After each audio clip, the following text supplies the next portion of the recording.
Saudara, mari kita membuka satu bagian firman Tuhan yang akan bersama kita renungkan dari Injil Yohanes pasal yang ketiga, ayat 22 sampai 36. Saudara, kita meneruskan pembahasan kita dari Injil Yohanes, dan hari ini dari Injil Yohanes pasal yang ketiga, ayat 22 sampai 36. Saya akan bacakan bagi kita semua Yohanes 3 dari mulai ayat 22, demikian firman Tuhan. Sesudah itu Yesus pergi dengan murid-muridnya ke tanah Yudea, dan ia diam di sana bersama-sama mereka dan membaptis. Akan tetapi Yohanes pun membaptis juga di Ainon dekat Salim, sebab di situ banyak air dan orang-orang datang ke situ untuk dibaptis, sebab pada waktu itu Yohanes belum dimasukkan ke dalam penjara. Maka timbullah perselisihan di antara murid-murid Yohanes dengan seorang Yahudi tentang penyucian. Lalu mereka datang kepada Yohanes dan berkata kepadanya, "Rabi, orang yang bersama dengan engkau di seberang sungai Yordan dan yang tentang dia engkau telah memberi kesaksian, dia membaptis juga dan semua orang pergi kepadanya." Jawab Yohanes, "Tidak ada seorang pun yang dapat mengambil sesuatu bagi dirinya kalau tidak dikaruniakan kepadanya dari sorga. Kamu sendiri dapat memberi kesaksian bahwa aku telah berkata, aku bukan Mesias tetapi aku diutus untuk mendahuluinya. Yang empunya mempelai perempuan ialah mempelai laki-laki. Tetapi sahabat mempelai laki-laki yang berdiri dekat dia dan yang mendengarkannya sangat bersuka cita mendengar suara mempelai laki-laki itu. Itulah sukacitaku dan sekarang sukacitaku itu penuh. Ia harus makin besar tetapi aku harus makin kecil. Siapa yang datang dari atas adalah di atas semuanya. Siapa yang berasal dari bumi termasuk pada bumi dan berkata-kata dalam bahasa bumi. Siapa yang datang dari sorga adalah di atas semuanya. Ia memberi kesaksian tentang apa yang dilihatnya dan yang didengarnya, tetapi tak seorang pun yang menerima kesaksiannya itu. Siapa yang menerima kesaksiannya itu, ia mengaku bahwa Allah adalah benar. Sebab siapa yang diutus Allah, dialah yang menyampaikan firman Allah. Karena Allah mengaruniakan rohnya dengan tidak terbatas. Bapa mengasihi anak dan telah menyerahkan segala sesuatu kepadanya. Barang siapa percaya kepada anak, ia beroleh hidup yang kekal. Tapi barang siapa tidak taat kepada anak, ia tidak akan melihat hidup, melainkan murka Allah tetap ada di atasnya. Sampai sekian jauh saudara pembacaan kita akan bagian firman Tuhan. Saudara, kita punya 4 kitab Injil di dalam Alkitab. Dan kalau saudara memperhatikan 4 kitab Injil itu, masing-masing saudara memang bercerita tentang Yesus dan kehidupan dan pelayanannya, tetapi dengan cara yang berbeda. Dan pembukaan dari setiap kitab Injil itu pun berbeda. Saudara, Matius, dia mulai dengan menceritakan silsilah dari Yesus. Markus mulai dengan Yohanes Pembaptis membuka jalan bagi Yesus. Lukas, saudara, mulai dengan menjelaskan mengapa dia menulis Injil, lalu dia menceritakan kisah kelahiran Yohanes Pembaptis, kisah kelahiran Yesus. Tetapi Injil Yohanes berbeda. Karena di dalam pembukaan Injil Yohanes, saudara, Yohanes langsung menyatakan, who is the real Jesus? Siapakah Yesus yang sesungguhnya? Saudara, Yohanes berkata begini, pada mulanya adalah firman. Firman itu bersama-sama dengan Allah dan firman itu adalah Allah. Yesus adalah firman itu, anak Allah yang bersama-sama dengan Allah Bapa. Dan kemudian Yohanes menyambung, firman itu adalah terang manusia yang datang ke dalam dunia yang gelap. Yesus yang adalah Allah datang ke dalam dunia menyatakan Allah. Dan barang siapa yang menerimanya menjadi anak-anak Allah. Nah, soal itu pembukaan dari Injil Yohanes. Pembukaan yang sangat luar biasa. Dan sebetulnya sepanjang Injilnya, saudara, Yohanes ingin mengajak setiap orang yang membaca untuk percaya ini. Dia menceritakan kemudian berbagai tanda yang dilakukan oleh Yesus. Dia menceritakan berbagai kalimat-kalimat yang diucapkan oleh Yesus. Tujuan dia adalah supaya kita sama seperti dia percaya kepada Yesus. Nah saudara, maka sampai di dalam bagian yang kita baca hari ini, Yohanes sudah menceritakan mengenai beberapa hal. Dia menceritakan mengenai perkawinan di Kana. Saudara, kita bahas itu, kita sudah pernah bahas itu juga. Lalu kemudian saudara, kalau ingat kisah itu, Yesus mengubah air jadi anggur yang berada di dalam tempayan pembasuhan menurut agama Yahudi. Artinya Yesus sedang membawa sesuatu yang baru, melampaui sistem agama Yahudi. Karena tempayan untuk pembasuhan menurut agama Yahudi diisi dengan sesuatu yang baru. Anggur yang lebih baik, bahkan yang terbaik. Kemudian saudara, Yohanes juga sudah menceritakan mengenai Yesus menyucikan bait Allah. Dia berkata, rombak bait Allah ini, dalam 3 hari aku bangun kembali. Yang Yesus maksudkan adalah tubuhnya sendiri. Yesus akan memberikan tubuhnya, mati di kayu salib, bangkit pada hari ketiga, agar manusia bisa datang kepada Allah melalui dia, dan bukan lagi lewat bait Allah. Kemudian di dalam bagian yang sangat terkenal, pasal 3, Yohanes 3, pasal ayat 1 sampai 21, Yohanes mengatakan seperti Musa meninggikan ular di padang gurun supaya setiap orang bisa memandangnya dan beroleh kehidupan. Demikianlah Yesus akan ditinggikan di kayu salib supaya setiap orang bisa percaya dan memperoleh hidup yang kekal. Nah, saudara, dia sudah sampaikan itu. Nah, sekarang di dalam bagian yang kita baca ini, melalui kesaksian Yohanes Pembaptis, dia kembali menegaskan mengapa kita harus percaya kepada Yesus. Sekaligus saudara, dia mengingatkan bahwa semua orang yang melayani Yesus harus seperti Yohanes Pembaptis ini. Fokus kepada Yesus. Saudara, mari kita perhatikan bagian ini. Setting dari cerita ini, saudara, adalah pelayanan Yesus yang overlap dengan pelayanan dari Yohanes Pembaptis. Dikatakan saudara, Yesus dan murid-muridnya berada di Yudea, lalu mereka melakukan baptisan. Saudara, di dalam pasal 4 ayat 2 nanti dia jelaskan bukan Yesus yang membaptis, tetapi murid-murid yang membaptis. Artinya saudara, mereka bersama-sama berada di sana, orang datang kepada mereka, lalu murid-murid Yesus yang melakukan baptisan itu, bukan Yesus. Sementara di tempat lain, mungkin tidak jauh dari situ, Yohanes Pembaptis juga melakukan baptisan. Nah saudara, lalu kemudian dikatakan timbullah perselisihan. Saudara, perselisihan ini bukan antara murid Yohanes Pembaptis dengan murid Yesus, bukan. Tetapi perselisihan ini adalah antara murid Yohanes Pembaptis dengan seorang Yahudi tentang penyucian. Saudara, kita tidak tahu persis sebetulnya apa topik perselisihannya. Apa sebetulnya yang mereka ributkan. Kemungkinan pertama, saudara, adalah mereka mempertanyakan mengapa Yohanes melakukan baptisan. Baptisan, saudara, sebetulnya bukan sesuatu yang aneh bagi orang Yahudi. Beberapa kelompok orang Yahudi itu melakukan baptisan ketika ada orang bukan Yahudi ingin mengikuti agama Yahudi. Tetapi semua baptisan itu dilakukan sendiri dengan masuk ke dalam kolam penyucian. Saudara, itu adalah tindakan penyucian yang diterima oleh mereka. Nah, baptisan Yohanes Pembaptis berbeda karena dia melakukannya sendiri kepada orang lain. Jadi bukan orang itu membaptis diri sendiri seperti orang Yahudi masuk ke dalam kolam penyucian. Tetapi Yohanes Pembaptis melakukan baptisan itu kepada orang lain. Maka pemimpin-pemimpin agama Yahudi mempertanyakan siapa dia ini. Sehingga punya otoritas untuk itu. Itu sebabnya saudara, kalau kita lihat di pasal 1 mereka bertanya kepada dia. Apakah engkau Mesias? Apakah engkau Elia yang akan datang kembali? Mereka bertanya-tanya siapa dia sehingga memiliki otoritas seperti itu. Dan banyak orang datang kepadanya minta dibaptis. Kemungkinan kedua, saudara, topik perselisihan mereka. Mereka bahkan mungkin membandingkan baptisan Yohanes Pembaptis dengan baptisan Yesus. Mungkin saudara, orang Yahudi ini berkata kepada murid-murid Yohanes Pembaptis. Oke, kamu bilang ini baptisan pertobatan, beda dengan penyucian orang Yahudi. Tapi kalau begitu apa bedanya dengan yang dilakukan Yesus di sebelah sana? Dan mengapa dia lebih terkenal daripada gurumu, misalnya begitu saudara ya. Saudara, apapun isi perselisihannya, tapi tampaknya saudara itu membuat murid-murid Yohanes Pembaptis menjadi terganggu sekali. Karena awalnya saudara, ada sangat banyak orang datang kepada Yohanes Pembaptis. Dan yang datang saudara bukan hanya orang Yahudi biasa, tetapi pemungut cukai, bahkan prajurit Roma dikatakan datang minta dibaptis oleh dia. Saudara bisa dibayangkan betapa populernya Yohanes Pembaptis. Tetapi para muridnya sadar bahwa sekarang saat itu Yohanes Pembaptis tidak sepopuler dulu lagi. Kenapa? Karena ada saingan di seberang sana. Nah saudara, inilah yang tidak enak.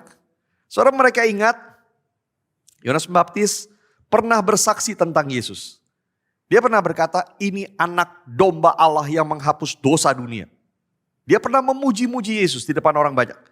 Dia bahkan berkata dia melihat Roh Kudus turun dari langit atas Yesus. Dan dia berkata kalau dia sendiri membaptis dengan air, maka Yesus akan membaptis dengan Roh Kudus. So dia pernah bersaksi seperti itu di depan orang banyak. Dan murid-murid Yohanes Pembaptis mungkin mulai berpikir itu kesalahan strategi dari guru mereka. Mana ada seorang orang kalau jualan lalu puji-puji barang dagangan toko sebelah gitu kan. Lalu bilang dagangan dia lebih bagus, lebih hebat, lebih mewah, lebih murah lagi. Jelas saudara semua orang pergi ke sana. Saudara, saya sih memang tidak berkata dia mengatakan seperti itu persis saudara ya. Tapi apa yang dikatakan oleh murid-murid Yohanes Pembaptis, saudara mencerminkan sikap yang seperti itu sebetulnya. Saudara perhatikan apa yang mereka katakan kepada Yohanes Pembaptis di ayat 26. Rabi, orang yang bersama dengan engkau di seberang sungai Yordan, dan yang tentang dia engkau telah memberi kesaksian, dia membaptis juga dan semua orang pergi kepadanya. Kalau saya bayangkan kalimatnya begini, Rabi, orang yang waktu itu yang kamu puji-puji itu, dia meniru kita sekarang. Pelayanannya sama seperti kita. Lalu mereka bilang, semua orang pergi ke dia, dia curi domba kita, begitu. Saudara, ini lebay sebetulnya kalimat mereka. Karena ayat 23 tadi mengatakan Yohanes Pembaptis masih membaptis. Artinya masih ada orang datang ke dia. Maka tidak tepat kalau dikatakan semua orang pergi ke Yesus. Tidak semua orang saudara ya. Betul sekarang lebih banyak yang datang ke Yesus daripada ke Yohanes Pembaptis. Tapi bukan semua. Nah saudara, maka saya pikir begini. Saudara perhatikan kalau kita lagi kesel sama orang. Seringkali kita lebay saudara ngomongnya kan. Tentang apa yang dia lakukan. Kamu itu selalu nyalahin saya. Begitu misalnya ya. Nah, mana mungkin selalu saudara ya. Tapi kita ngomongnya begitu. Ini orang kasar terus ngomongannya. Nah, padahal juga gak mungkin terus-terusan. Orang-orang di situ sombong semua. Begitu kan. Nah, padahal pasti gak semua. Nah saudara, kita ngomong begitu tandanya kita lagi kesel. Gitu kan. Pasti kalau kita ngomongnya mulai lebay. Maka tidak bisa tidak saudara. Kita bisa melihat di dalam kalimat para murid Yohanes Pembaptis ini ada nada pahit. Kesal. Iri. Nah, mereka mungkin bahkan terang-terangan berkata, Rabi, popularitasmu sedang menurun. Banyak orang tidak datang lagi kepada kamu. Kita harus ngapain ini? Lakukan sesuatu. Jawaban Yohanes Pembaptis, saudara, mengajar kita banyak hal tentang hidup Kristen. Khususnya tentang Christian humility. Kerendahan hati Kristen. Seorang penulis Inggris dari abad 17, dia mengatakan sebuah kalimat begini. Humility is a virtue all men preach, none practice, and yet everybody is content to hear. Kalau saya terjemahin bebas. Kerendahan hati itu sesuatu yang semua orang senang ngomongin, senang dengernya, tapi gak ada yang lakukan. Kita senang seorang ngomong orang, jangan sombong. Kayak si ini tuh, kayak si itu tuh sombong begitu ya. Kita senang ngomong kagum dengan orang yang rendah hati. Luar biasa orang itu. Nah, kita kagum dengan orang yang rendah hati. Nah semua orang juga senang dengar seperti itu. Tetapi tidak ada yang melakukan. Itu kalimat dari penulis Inggris itu. Bernard of Clairvaux, seorang biarawan yang terkenal dari abad ke-12. Dia mengatakan ada 3 karakter Kristen yang terpenting. Humility, humility, humility. Dia mengatakan 3 hal itu terpenting. Kerendahan hati, nomor 2 kerendahan hati, nomor 3 kerendahan hati. John Calvin saudara mengatakan yang sama. Mungkin dia mengikuti Bernard of Clairvaux. Dia mengatakan di dalam iman Kristen, nomor 1, nomor 2, nomor 3, humility. Sama. Saudara, mengapa ini sangat penting? Di dalam daftar 7 dosa maut, dosa pertama yang dianggap menjadi sumber dosa lainnya adalah dosa kesombongan. Dan lawan dari dosa itu adalah humility, kerendahan hati. Agustinus, seorang bapak gereja, dia mengatakan tanpa humility semua karakter Kristen lain tidak akan bertumbuh. Semua akan menjadi tampak luar saja. Karena semua yang baik di dalam iman Kristen hanya bisa bertumbuh di atas tanah humility, kerendahan hati. Saudara pernahkah pikir kenapa banyak orang tidak melakukan ini? Jawabannya adalah karena sangat sulit saudara untuk kita memiliki kerendahan hati. Seorang teolog berkata begini saudara, kerendahan hati bukanlah sesuatu yang kita kerjakan langsung. Tetapi sesuatu yang kita mesti kerjakan yang lainnya sehingga ini bisa jadi Kira-kira begitu. Bukan sesuatu yang kita tidak bisa berkata begini, oke saya mau jadi rendah hati. Maka saya mencoba rendah hati. Kita tidak akan pernah berhasil. Tapi ada hal-hal yang perlu kita lakukan, perlu kita tanamkan, lalu kemudian kerendahan hati itu muncul.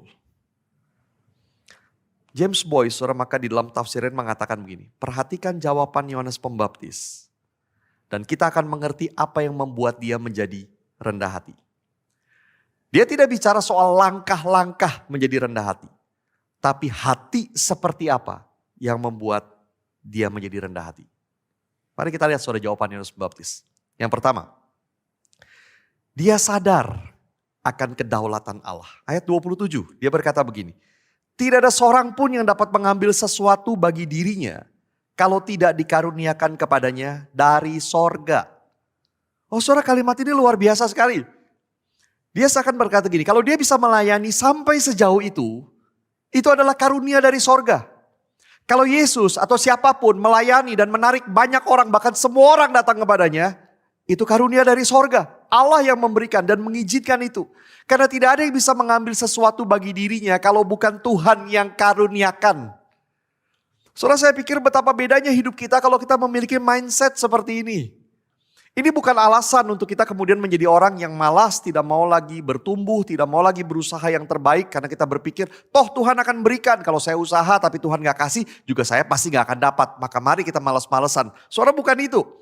Sama seperti Tuhan yang memberikan kita makanan, pakaian, harta, segala sesuatu yang kita punya. Tetapi dia juga minta kita bekerja. Di satu sisi kita harus bekerja. Tetapi di sisi lain Yesus berkata, jangan khawatir akan semuanya itu. Kita bekerja, berusaha dan hasilnya terserah Tuhan yang memberikan. Saudara, demikian pula waktu kita melayani. Kita memikirkan, kita mengusahakan, kita memberikan yang terbaik. Tetapi apapun hasilnya, kita melihat ada tangan Tuhan di situ dan kita tidak iri dengan hasil yang diberikan Tuhan kepada orang lain. Itu karunia Tuhan dari sorga. Saudara, pernahkah kita berpikir apa yang sekarang kita punya dan apa yang orang lain punya adalah karunia dari sorga? Mengapa kita tidak puas? Mengapa kita iri dengan orang lain?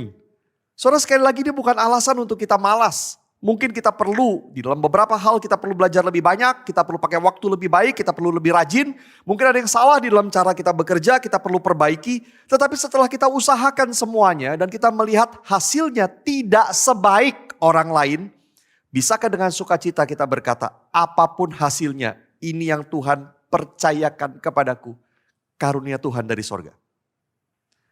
Atau kalau kita mendapat banyak, lebih banyak dari orang lain di sekitar kita. Bisakah kita juga berkata, Tuhan ini bukan aku, bukan kehebatanku. Karuniamu dari sorga. Ajar aku bagaimana memakainya. Saudara, Paulus di dalam 1 Korintus 4 ayat 7 mengatakan begini. Apakah yang engkau punyai yang tidak engkau terima? What do you have that you did not receive? Apa yang kau punya hari ini yang tidak engkau terima sebetulnya?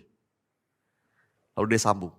Jika engkau memang menerimanya, mengapakah engkau memegahkan diri seolah-olah engkau tidak menerimanya?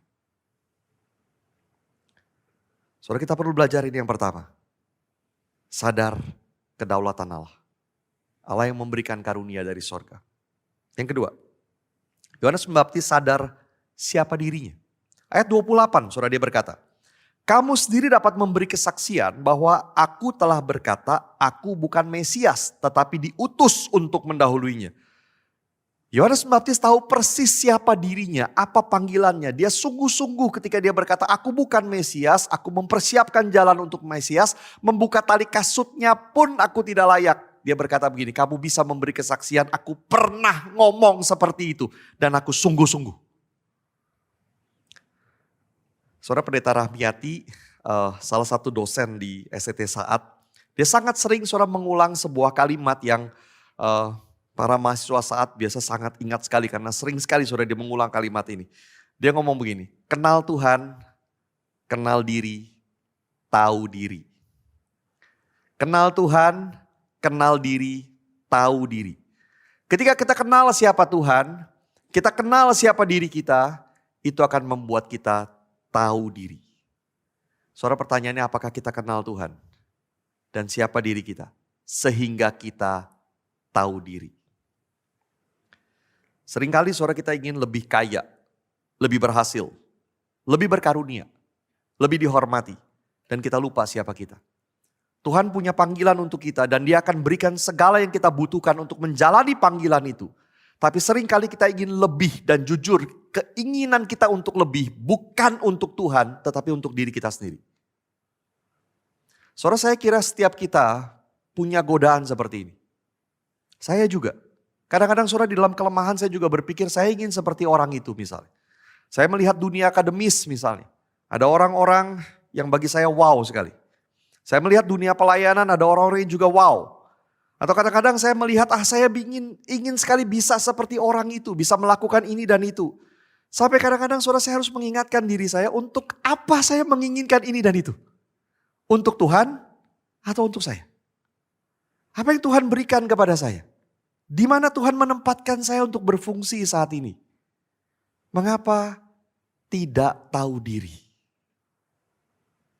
Saudara, kita perlu mengingatkan diri kita. Siapa diri kita? Yang ketiga, Yohanes Pembaptis fokus pada Kristus. Ayat 29 saudara, dia berkata, yang empunya mempelai perempuan ialah mempelai laki-laki. Tetapi sahabat mempelai laki-laki yang berdiri dekat dia dan yang mendengarkannya sangat bersuka cita mendengar suara mempelai laki-laki itu. Saudara, sahabat mempelai laki-laki itu mungkin almost equal dengan best man saudara hari ini gitu ya di dalam pernikahan. Bahkan dia mungkin yang mengorganisir pernikahan itu, dia jadi WO-nya, dia mengatur semua acara. Nah saudara, di dalam pernikahan jelas kita semua tahu fokus kita bukan pada best man. Itu bukan pernikahan dia saudara. Fokus kita adalah pada mempelai perempuan, yaitu jemaat, dan mempelai laki-laki, yaitu Kristus. Maka apa bagian si best man ini? Bagian dia adalah bersuka cita ketika mempelai laki-laki itu datang, berjumpa dengan mempelai wanita, dan menikmati kasih di antara mereka. Dia bersuka cita untuk itu. Dia berusaha susah payah mengatur, mempersiapkan untuk itu. Dan ketika itu terjadi, dia bersuka cita. Saudara, gambaran ini mengingatkan kita di mana kita letakkan sukacita kita. Pada waktu kita melayani, di mana sukacita kita? Apakah kita bersuka cita ketika kita dianggap sebagai orang yang baik, dianggap sebagai orang yang berkarunia, dianggap sebagai orang yang hebat, atau kita bersuka cita ketika orang mencintai Kristus? Kita bersuka cita ketika orang percaya kepada Kristus. Kita bersuka cita ketika Kristus mengubahkan hidup banyak orang. Dan apakah kita berusaha mati-matian untuk itu dan kita bersuka cita ketika itu terjadi?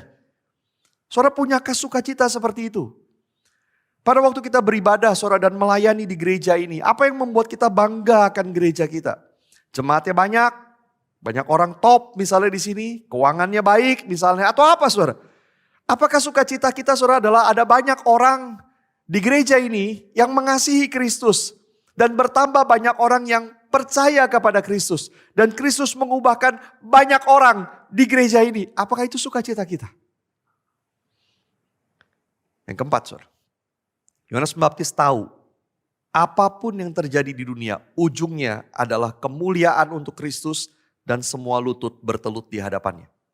Maka di ayat 30 dia berkata, ia harus makin besar, aku harus makin kecil. Satu kali nanti, seluruh kemuliaan bagi Yesus dan kita semua sujud di hadapannya. Maka dia tahu itu dan dia merindukan saat ini pun mulai terjadi. Ia harus makin besar, aku harus makin kecil. William Carey, seorang misionaris yang sangat terkenal sekali. Misionaris awal, pioneer ke India. Ketika hampir mati, dia berkata kepada temannya, setelah aku mati, jangan bicara tentang William Carey. Bicaralah tentang Juru Selamat William Carey. Aku ingin hanya Kristus yang dibesarkan. Kerinduan yang luar biasa. Berita Injil, saudara, adalah berita anugerah. Bahwa kita orang yang seharusnya binasa, berada di bawah murka Allah ini, kita dikasihi, kita dihidupkan, diberikan tempat di surga, dijanjikan kekayaan kasih karunia yang melimpah-limpah di akhir zaman. Dan itu bukan karena kita layak, tetapi karena Kristus sudah menang. Kristus sudah memperoleh segalanya dan memberikan segalanya juga bagi kita. Tanpa Kristus, kita bukan saja tidak dapat apa-apa, tapi kita binasa di dalam dosa. Kalau saja kita betul mengerti berita Injil ini, kita akan menyadari bahwa kita ini nothing. Saudara, Yesus sendiri pernah mengingatkan kita, di luar aku, kamu tidak dapat berbuat apa-apa. You can do nothing. Di luar aku, kamu tidak bisa berbuat apa-apa. Tapi kita sering lupa ini. Saudara, James Boyce mengatakan begini, kalau kita mengakui kita ini nothing tanpa Tuhan, justru kita bisa do something for God. Kalau kita mengakui siapa kita tahu siapa Tuhan, siapa kita tahu diri dan kita mengakui kita nothing tanpa Tuhan, kita bisa do something for Him. Tapi waktu kita tidak mengakui kita ini nothing tanpa Tuhan, kita justru menjadi orang paling nothing. Dia berkata the most nothing. Tidak bisa berbuat apa-apa sama sekali. Tapi ini yang sering kita lupa. Kita nebeng nama Tuhan, tapi sebetulnya kita ingin membesarkan diri kita dan bukan Tuhan. Kita ingin jadi something bukan untuk Tuhan tapi untuk diri kita. Kita pikir kita something dan kita minta Tuhan harus menolong saya menjadi something yang lebih besar lagi. Nah, semakin seperti itu kita semakin menjadi orang paling nothing. The most nothing. Saudara, maka 4 hal ini. Hati seperti apa yang membuat kita rendah hati? Yang pertama, sadar akan kedaulatan Allah. Tuhan yang memberi baik kepada kita maupun orang lain. Tidak perlu tidak puas. Tidak perlu iri. Yang kedua, sadar siapa diri. Tahu di mana tempat kita, panggilan kita. Tahu diri. Yang ketiga, fokus kepada Kristus. Yang penting Kristus dan sukacita kita adalah waktu Kristus bersukacita. Dan yang keempat, di akhir semuanya Kristus dimuliakan, semua orang bertelut di hadapannya. Maka kita perlu terus mengingatkan diri akan berita Injil. Kita nothing tanpa anugerah Kristus. Hanya dengan anugerah Kristus kita bisa do something for Him. Saudara, ini bagian pertama. Dan mari kita sekarang mengikuti pesan William Carey. Kita menutup khotbah ini dengan membicarakan Kristus. Di ayat 31 sampai 36. Yohanes Pembaptis memberikan rangkuman siapa Kristus.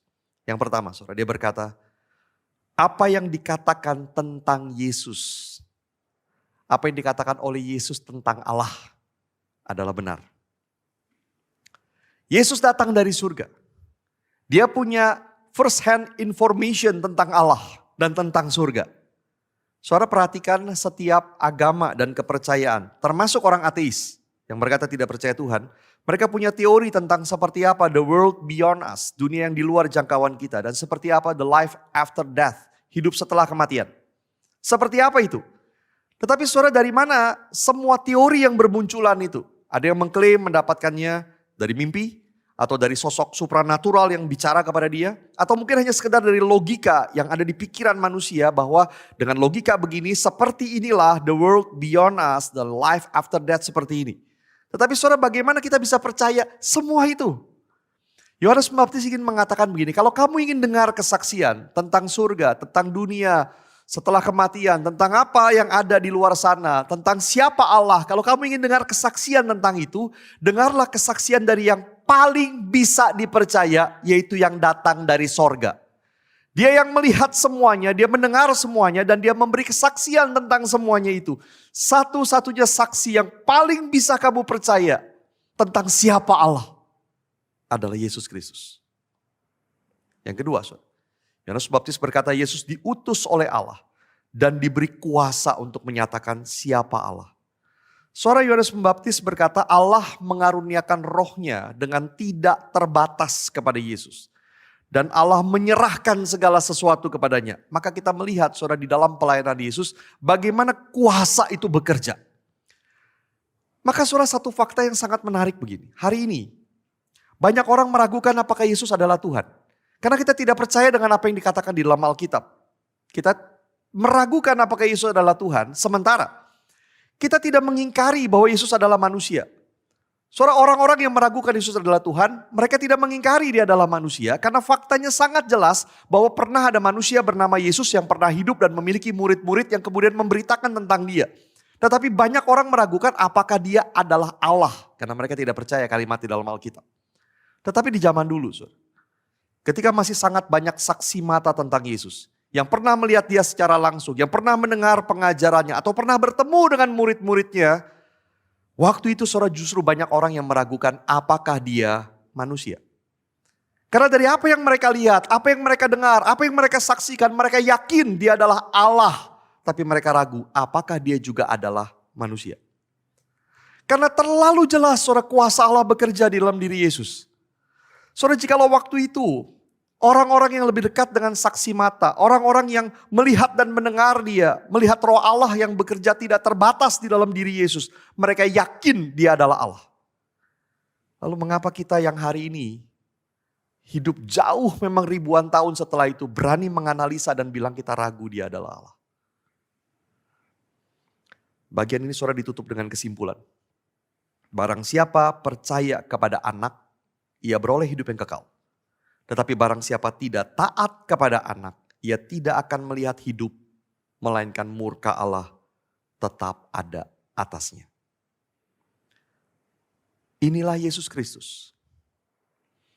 Dan hidup orang yang percaya kepadanya harus ditandai dengan humility. Tuhan yang berdaulat.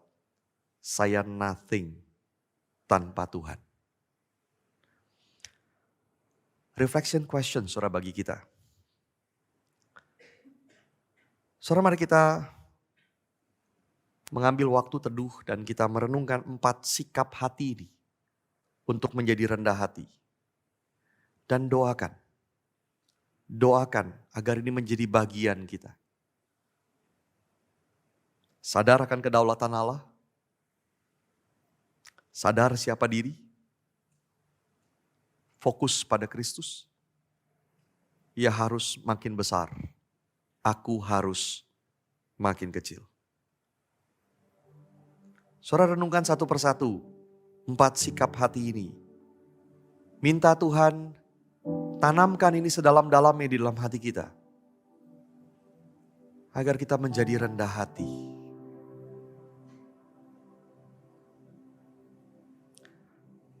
Bagi saudara yang belum percaya kepada Yesus, saudara mungkin sudah sekian lama datang ke gereja mendengar khotbah, saudara mungkin pernah membaca Alkitab.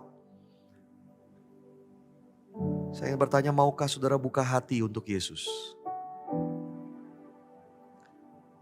Ada banyak hal kita tidak tahu di dalam dunia. Kepada siapa kita mau percaya? Dari siapa kita mau mendengar tentang Allah? Tentang sorga? Tentang hidup kekal? Yohanes Pembaptis berkata, satu-satunya saksi yang paling bisa dipercaya adalah Yesus yang datang dari sorga. Maukah kita membuka hati dan mendengar kesaksian dia dan percaya? Saudara masing-masing berdoa di hadapan Tuhan. Tuhan, tolong kami terus menyadari dan diingatkan akan kedaulatan-Mu ya Tuhan. Engkau Tuhan yang memberi sesuai dengan kedaulatan-Mu, karunia daripada-Mu bagi setiap kami. Biar kami puas dengan apa yang Tuhan berikan. Tolong kami untuk kami sadar siapa diri kami, apa panggilan kami, apa tempat kami, bagaimana kami berfungsi di dalam kerajaan Allah. Sehingga kami tahu diri ya Tuhan di hadapan-Mu. Tolong kami fokus kepada Kristus, bersuka cita karena Kristus bersuka cita. Perhatian bukan kepada kami tetapi kepada Kristus. Dan pada waktu ya Tuhan Engkau dimuliakan, kami bersuka cita. Tolong kami Tuhan terus belajar berkata, Engkau harus makin besar dan kami harus makin kecil. Biar Engkau terus dimuliakan, ditinggikan. Dan kami mengaku kami nothing ya Tuhan. Kami hanya hamba-hamba-Mu yang tidak berguna.